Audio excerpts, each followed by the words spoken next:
Me llamo Pedro y hace 3 años me realizaron un trasplante. A lo largo de los próximos minutos te voy a contar qué es un trasplante y muchas otras cuestiones relacionadas. Pero ten presente que todos somos diferentes y que cada persona lleva este proceso de una manera distinta.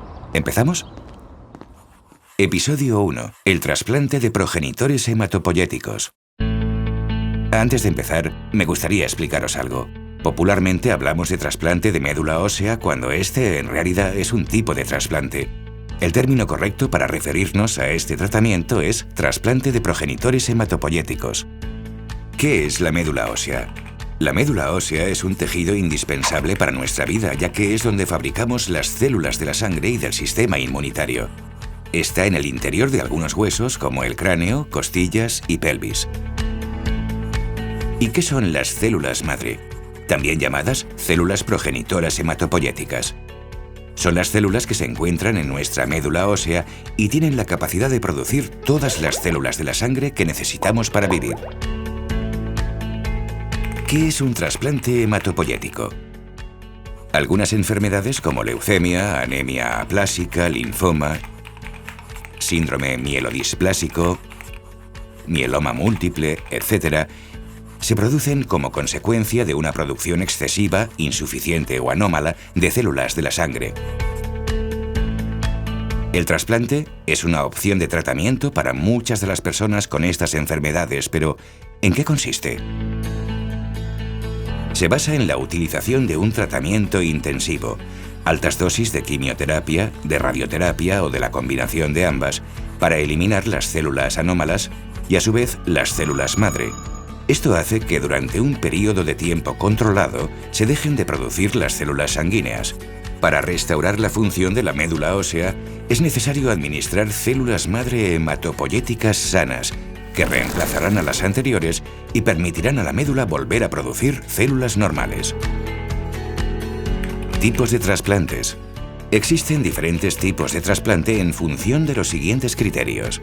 En función del donante, autólogo, también llamado autotrasplante. Las células madre hematopoyéticas proceden de uno mismo.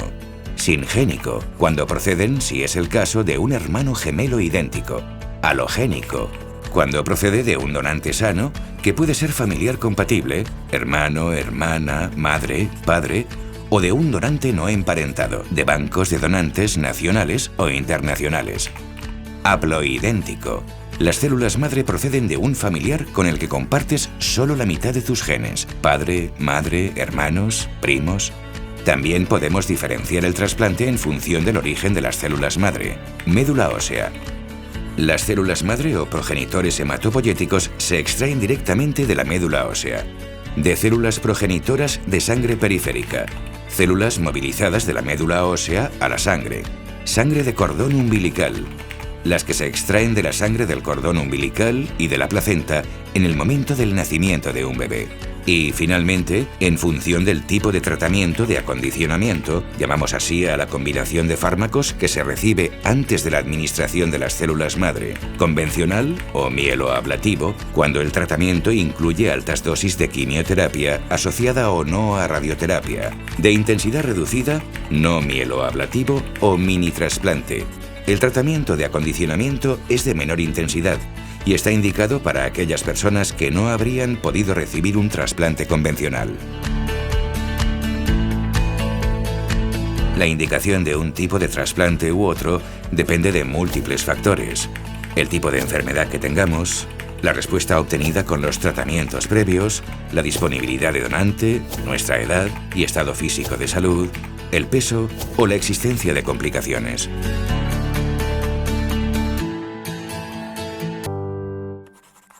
Episodio 2. El donante. Si el donante soy yo mismo, el paciente, ¿puedo ser yo mismo mi donante? En el caso de que así sea, ¿por qué hacerme un trasplante de mis células si estoy enfermo? Sí que puedo ser mi propio donante, porque cuando van a recoger mis células, yo ya he recibido tratamiento para mi enfermedad. Así que utilizan para el trasplante aquellas que no están afectadas. A este procedimiento lo llamamos autotrasplante. Si el donante no soy yo. Cuando la mejor opción de tratamiento no es un autotrasplante, Estaremos hablando de un trasplante singénico, halogénico o haploidéntico, y el primer paso será encontrar al donante idóneo. ¿Por qué debe ser compatible el donante con el paciente? El sistema inmunológico nos mantiene sanos al eliminar cualquier agente que detecta como extraño, bacterias y virus, pero también reconoce las células de otra persona como extrañas. Por lo tanto, a mayor compatibilidad con el donante, menos extrañas serán para el sistema inmunológico y habrá más probabilidades de éxito en el trasplante. Estudio de compatibilidad. ¿Cómo se mide la compatibilidad? Solo es necesaria una muestra de mi sangre y del o de los posibles donantes. Si buscamos al donante en la familia, nuestra probabilidad de que encontremos un donante compatible es mayor entre hermanos y familiares directos. Si buscamos a un donante no relacionado, las posibilidades de encontrar un donante compatible no emparentado mejoran cada año a medida que aumenta el número de donantes. Gracias al altruismo de los donantes voluntarios y al esfuerzo común de la sociedad, la Organización Nacional de Trasplantes y las comunidades autónomas, cada año aumenta el número de donantes en España. Para posibilitar su localización, se han creado registros de donantes voluntarios en todos los países desarrollados. En España, en 1991, la Fundación Internacional Josep Carreras creó el primer registro de donantes y desde 1994 gestiona el Registro Español de Donantes de Médula Ósea, REDMO, por acuerdo con el Ministerio de Sanidad y las comunidades autónomas.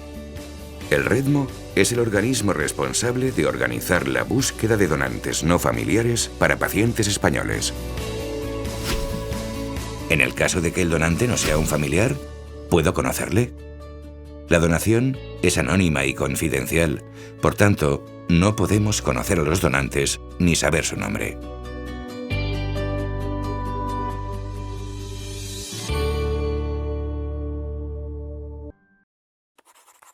Episodio 3. Extracción de células madre.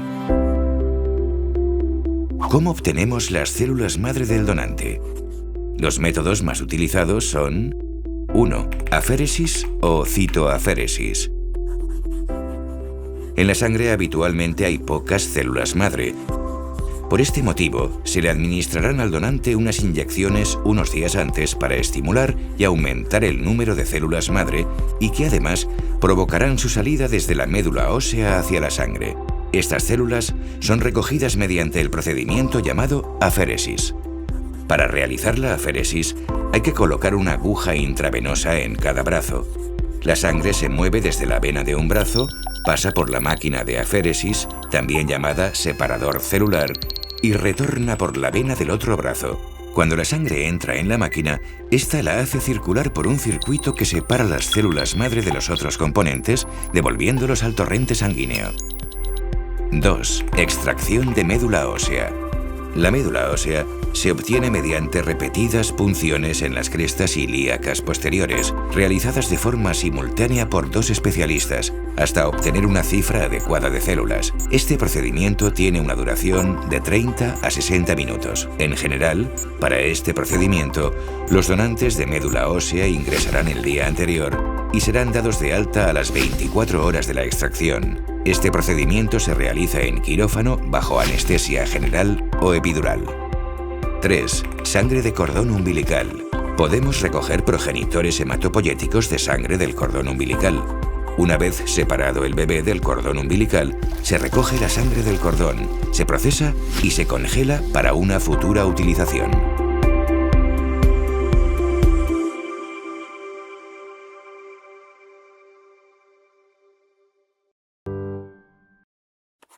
Episodio 4.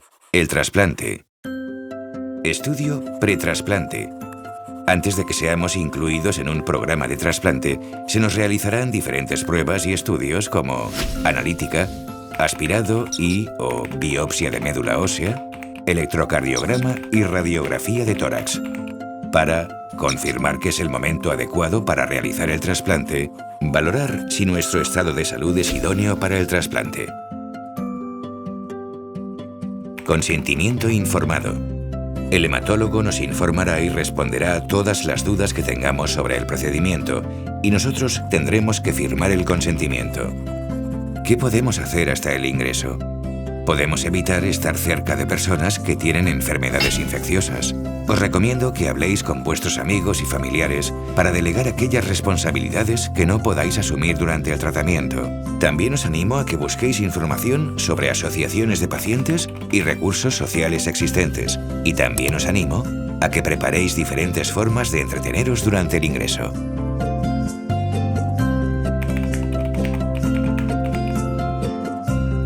Es importante que antes de ingresar en el hospital, converséis con vuestro médico acerca de las dudas que os puedan surgir sobre el trasplante, como, por ejemplo, el acompañante. ¿Podrá quedarse durante todo el ingreso? Habitación y enseres personales. ¿Qué utensilios de uso personal, cepillo de dientes, pijama, zapatillas, ropa, etcétera? ¿Y ocio? Portátil, móvil, tableta, libros, etcétera, podremos utilizar. ¿Debemos seguir alguna dieta especial o realizar ejercicio físico antes y durante el trasplante? Ingreso en la unidad de trasplante. Una vez ingresemos en el hospital, seremos atendidos de forma diaria por un equipo multidisciplinar de la unidad de trasplante, formado por profesionales de la hematología, enfermería y personal auxiliar. Dada la complejidad de este procedimiento, se podría también requerir la participación de otros especialistas. Catéter venoso central. Si el día en que nos ingresan no disponemos de acceso venoso, se nos colocará un catéter a través del cual nos administrarán los progenitores hematopoyéticos, la quimioterapia, la medicación y las transfusiones de sangre que podamos necesitar. Tratamiento de acondicionamiento. Los días siguientes al ingreso, se nos administrará un tratamiento de acondicionamiento de 2 a 7 días de duración que consiste en la combinación de varios quimioterápicos o de quimioterapia con radioterapia. De esta forma, se pretende eliminar las células malignas que puedan quedar en nuestro cuerpo y dejar espacio en la médula ósea para que puedan anidar allí las células del donante. Día de infusión o día cero. El día cero ha llegado. Hoy se administrarán las células progenitoras del donante a través del catéter. Este proceso tendrá una duración de entre 30 y 60 minutos. En trasplantes autólogos, durante la infusión podríamos percibir un olor desagradable. Esto se debe a que en el caso de que se congelen los progenitores, se añade un conservante que tiene un fuerte olor, y algunos lo comparan con el del ketchup, el del hierro o incluso el de los berberechos. En los trasplantes halogénicos y haploidénticos no se percibe este olor. Una vez infundidos los progenitores, estos viajarán hasta nuestra médula ósea donde, pasado el período de aplasia, esto es, cuando han desaparecido las células encargadas de la producción de la sangre en la médula ósea, comenzarán a fabricar células sanguíneas, desde el día 0 al 12 o 14, y es el mismo tiempo que tardan los progenitores en anidar en la médula. Superada esta etapa, se inicia el período de recuperación de las cifras de células en sangre que suele durar entre el día 11 a 20 después de la infusión. Período post-trasplante inmediato. Durante este período tendremos que hacer frente a los efectos secundarios de la quimioterapia y/o radioterapia. Para prevenir las complicaciones que vayan surgiendo, el equipo médico valorará la administración de diferentes fármacos. Se considera post-trasplante inmediato del día 0 al 28 o 30. Implante hematopoyético. Conseguida la recuperación de las cifras de las células sanguíneas, se dice que se ha producido el implante hematopoyético. Esto suele ocurrir alrededor de 2 a 3 semanas post-trasplante. Alta hospitalaria. Nos darán el alta cuando las cifras normales de células sanguíneas permitan que afrontemos infecciones, toleremos de manera adecuada la comida, tomemos la medicación por vía oral y se hayan solucionado los principales problemas del post-trasplante.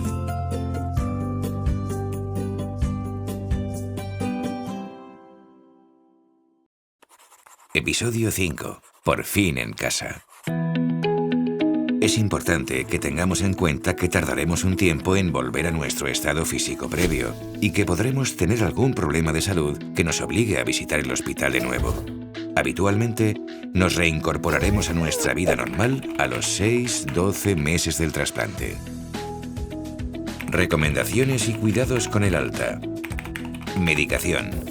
Debemos tomar toda la medicación prescrita y no tomar otros medicamentos, productos, sin consultarlo antes con nuestro médico. Alimentación. Es normal que no tengamos mucho apetito y que comamos poca cantidad. Salvo que nos hayan prescrito una dieta especial, podemos seguir las siguientes recomendaciones para evitar infecciones. Beber 2 litros de agua al día para prevenir problemas relacionados con la función renal. Lavar muy bien las verduras y tomar solo frutas que tengan piel. Comer siempre alimentos recién cocinados, no tomarlos recalentados. Si tenemos molestias al masticar o tragar, debemos tomar alimentos blandos o purés a temperatura ambiente. Podemos tomar zumos recién exprimidos y envasados si están pasteurizados y no nos producen acidez u otras molestias.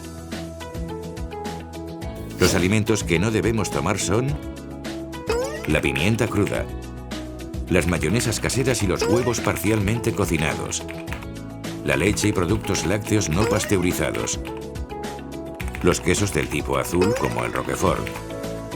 En el caso de las bebidas alcohólicas, nos prohíben su consumo para que nuestra función hepática no se vea alterada. Debemos tener en cuenta que estamos tomando muchos medicamentos durante este proceso. Los pescados y carnes, ni crudos ni marinados. Higiene personal. El riesgo de infecciones después de un trasplante es alto. El diagnóstico y tratamiento precoz es fundamental para evitar que puedan llegar a ser graves. Por eso debemos tener especial cuidado con la higiene personal. Higiene ambiental. La limpieza de la vivienda debe ser diaria. No se recomienda que sea el paciente quien la realice. Debemos extremar la limpieza de los utensilios de cocina. Evitar plantas vivas o secas en el interior de la vivienda. Si tenemos animal de compañía, no nos debemos encargar nosotros de su higiene y cuidado. Ejercicio físico. La musculatura del cuerpo se debilita muy fácilmente con la inactividad. Por eso es muy importante que mantengamos nuestra actividad física.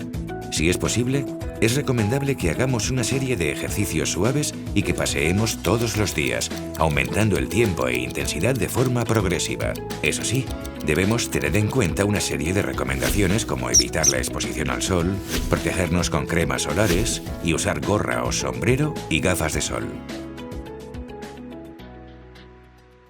Actividad sexual. Al principio, podemos ver reducido nuestro deseo sexual. En el caso de los hombres, incluso tener disfunción eréctil. Y en mujeres, sequedad vaginal o fatiga. Esto puede estar relacionado con los efectos físicos del tratamiento de acondicionamiento o con los aspectos psicológicos, depresión, problemas de autoimagen y dinámicas de relación cambiantes. Si es tu caso, coméntaselo a tu hematólogo para que te derive al especialista y podáis encontrar soluciones. Otras recomendaciones. Al principio, es recomendable no conducir vehículos, que utilicemos mascarillas en el hospital, centro de salud o lugares con mucho público, que evitemos aglomeraciones, que no fumemos y que nos tomemos la temperatura.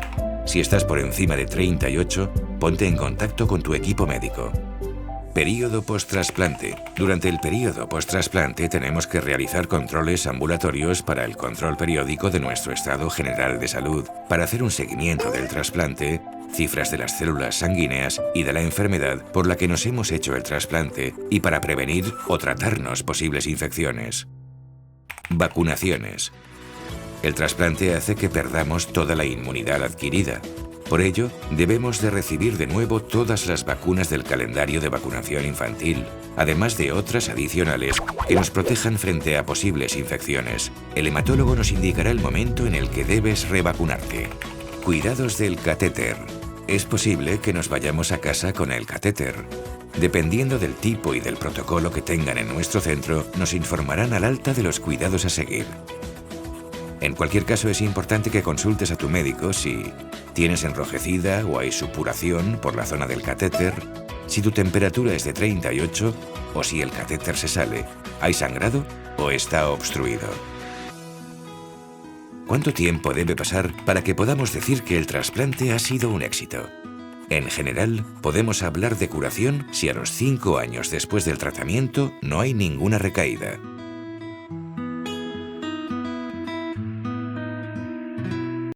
Episodio 6. Enfermedad injerto contra huésped o enfermedad injerto contra receptor.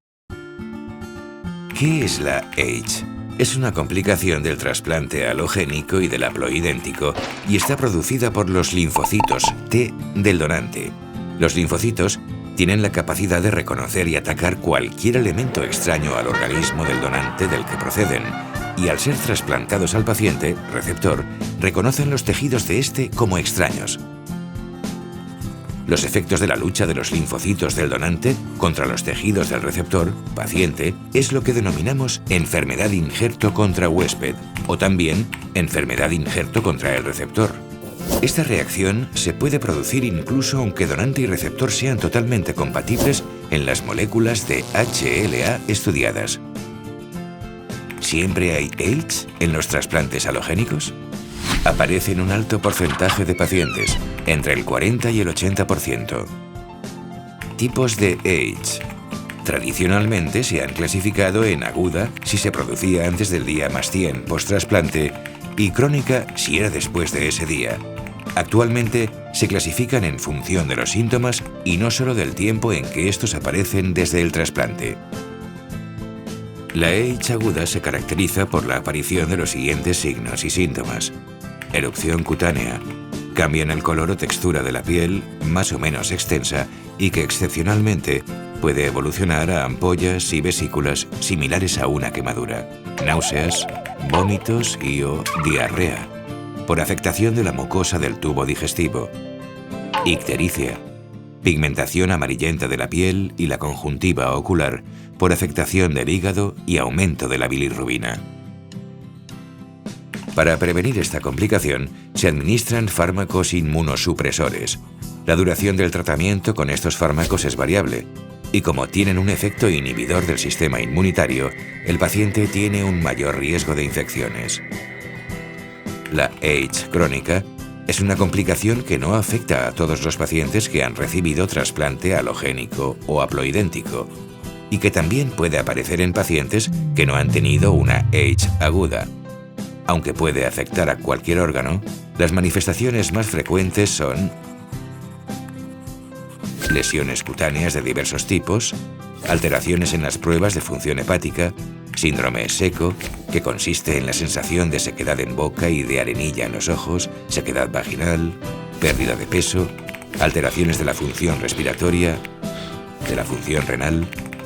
Igual que en la aguda, el tratamiento consiste en la administración de inmunosupresores y corticoides. La AIDS, en ocasiones, puede persistir durante periodos de tiempo prolongados. Esto implicará que debas acudir a controles médicos con mayor frecuencia. Aunque está considerada una complicación del trasplante hematopoyético, tiene un aspecto positivo, ya que múltiples estudios han demostrado que este fenómeno inmune va ligado a otro conocido como efecto injerto contra leucemia, haciendo que los mismos mecanismos que provocan un daño tisular, lesión o lastimadura que sufre la piel en el paciente, reconozcan y ataquen a las células tumorales que no hubieran desaparecido con el acondicionamiento, disminuyendo así las tasas de recaída post-trasplante halogénico.